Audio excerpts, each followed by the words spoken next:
Hello everyone, Mark Houlihan here for Speedway Motors. We're at the 2022 SEMA show in the Wilwood Brakes booth with our good friend Mike Hamrick, and we're going to go through some of our most important braking questions here today.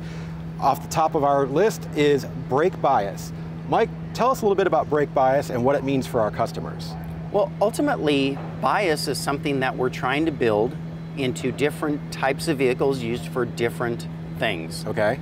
So for instance, on most street cars, we want more front brake than rear brake. So a lot of people have this idea that the diameter of the rotor has the biggest contributor to the bias. Mm-hmm. That's actually not as big of a contributor as it is the square area of the pistons in the caliper. Gotcha. So for instance, on this brake kit, we have 4.06 square inches. It's a 6-piston, but that doesn't matter if it was a 4-piston or 6-piston. It's telling us what the clamping force or square area is. Understood. Then on this caliper, on the rear, you're looking at 2 square inches. So what we've done is, we now have a front brake that is a little bit larger at 13-inch, the rear brake at 12-inch. That is not as much of a factor as it is the square area or clamping force of the front to rear calipers.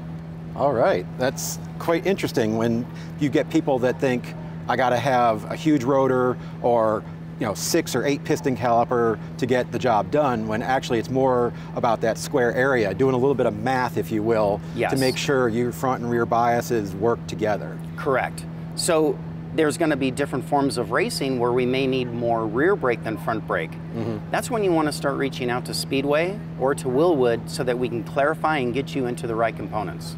Well, Mike, that was quite informative, learning all about brake bias and how critical the caliper area is to getting the bias correct.